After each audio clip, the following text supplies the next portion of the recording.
I start with Microsoft Azure. Azure is a cloud computing platform that let us run powerful computer and services over the internet instead of buying them.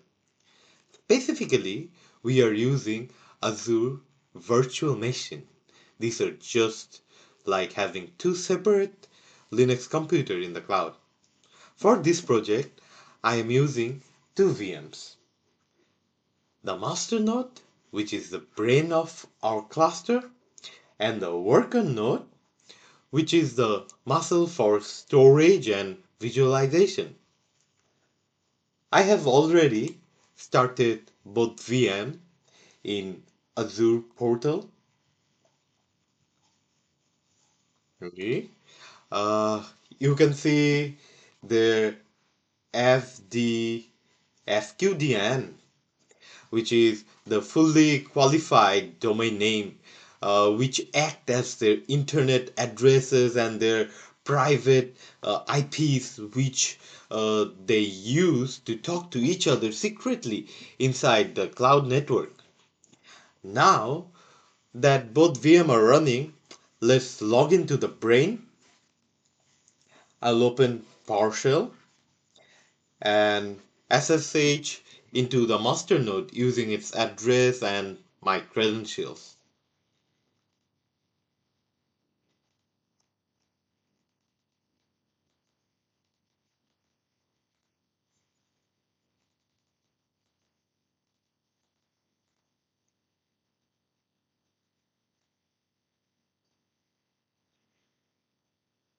As you can see, we are in. Let's check what's running right now using the command GPS. As you can see, nothing is running yet. First, we need to wake up the cluster. I'll run a distributed file system.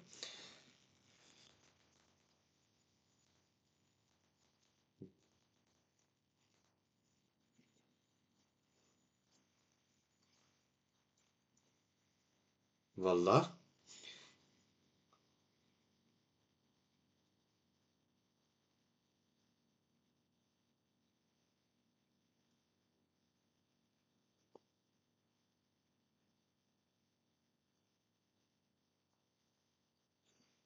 So it connects the master's node, name node to the worker data node. So they act as one giant hard drive. Next, I run the yarn, which is the yet another resource negotiator.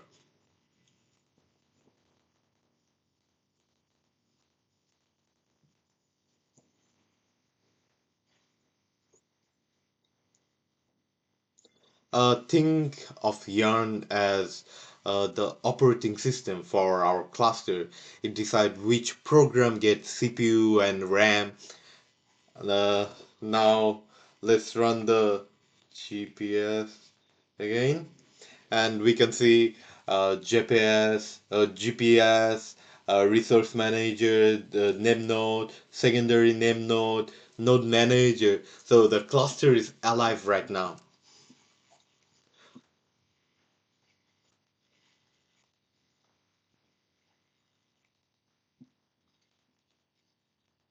Let me just name it m.gps.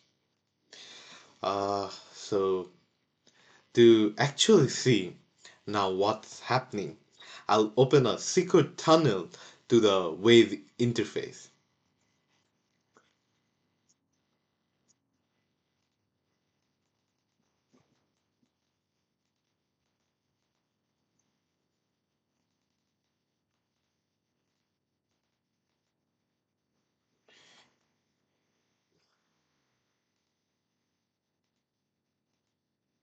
We so let's see. This is the Hadoop cluster UI where we track our jobs.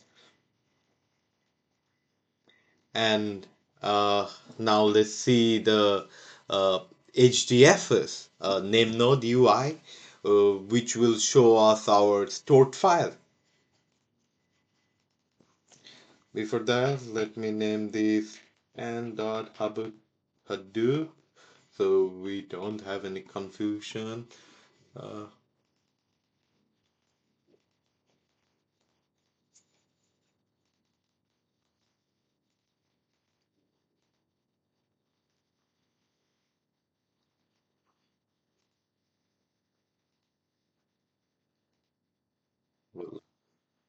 so uh, this is how it shows uh, our stored file. And what is Hadoop is the foundation. It gives storage to HDFS and resource management. That's the yarn. Um, Now we'll start the Spark on. Before that, let me just name it m.yarn and this is m.spark. So need to log into my master VM, password. Now moving to my Spark folder, starting the Spark. So I will initialize it with the source and then running the Jupyter PySpark. And we use Spark because it processes data in memory, making it 100 times faster than traditional Hadoop MapReduce for real-time streams. As you can see, it's running. Uh, Now we can start the Zookeeper and the Kafka. Uh, so before we can proceed or process the data, we need to move it. So first, I'll start the Zookeeper. So Zookeeper is a coordinator. It keeps track of Kafka broker. So for Zookeeper, I have to log into the master node again.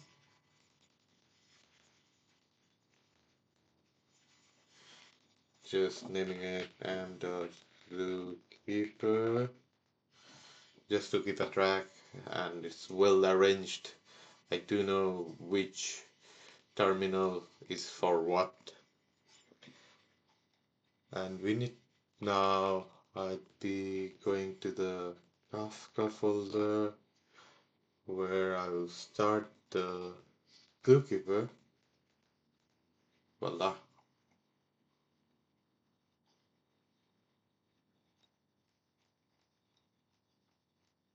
Yes, so you can see my zookeeper is running, and now I'll start the Kafka. Before that, we can even check through here, APIs. We can see our Zookeeper is running. Now the Kafka.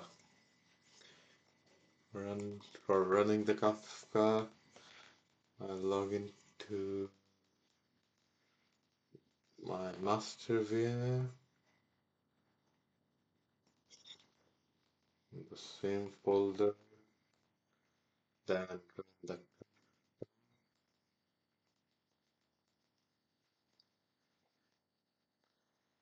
so the Kafka. Uh, so what is it? Kafka is our high-speed messaging system. It acts like a buffer, catching the massive stream of my weather data, which I'd be using later on. Uh, so Spark doesn't get overwhelmed. Let's check this. Yes, see, my Kafka and my Zookeeper is running. That's quite good.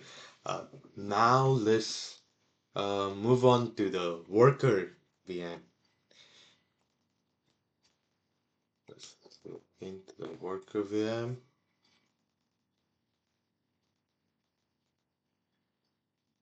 Let's just name it. We got yes.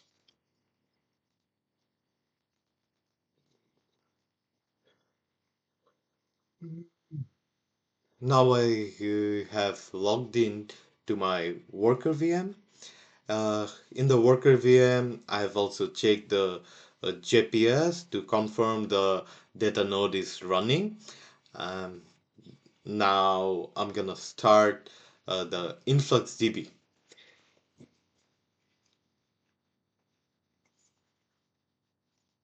InfluxDB would be running in port 8086.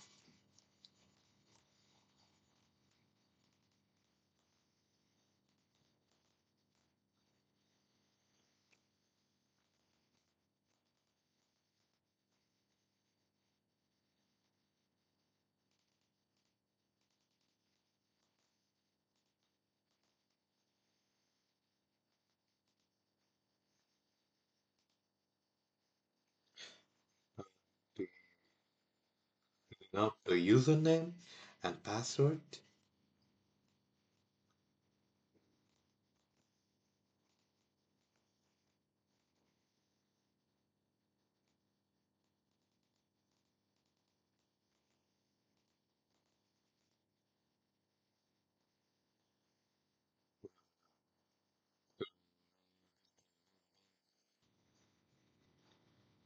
Now I'll start Grafana, my visualization server, where I would be showing my dashboards, which I have created earlier.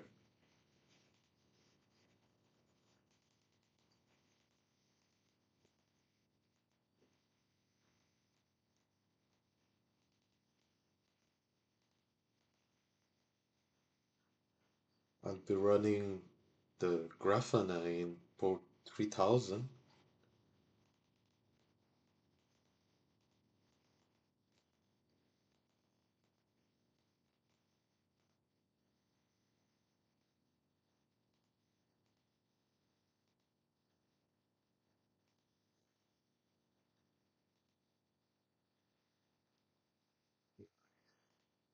So I've created some dashboard here, although now I guess no data would be showing, as you can see, because I still haven't run the Jupyter Notebook. So for that, I have to run the Jupyter Notebook.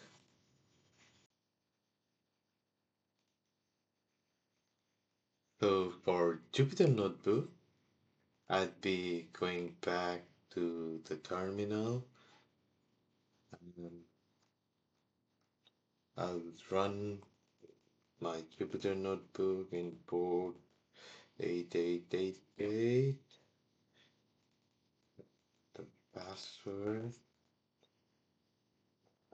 is running. There you go to see two of the notebooks which I have created.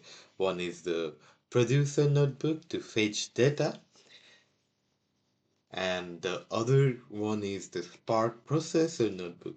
It connects to the Kafka stream, runs our Spark code to calculate the tourism score and send the result to our database.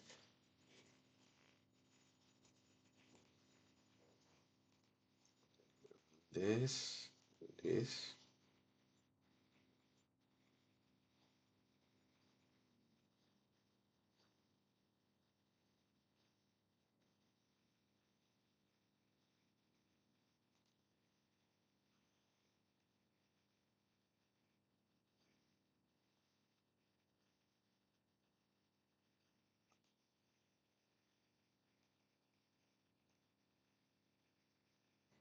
Now you can see some data has been thrown to the Grafana dashboards, uh, by which you can see all those beautiful dashboards has been shown, and that's how my distributed pipeline environment is completed. Thank you.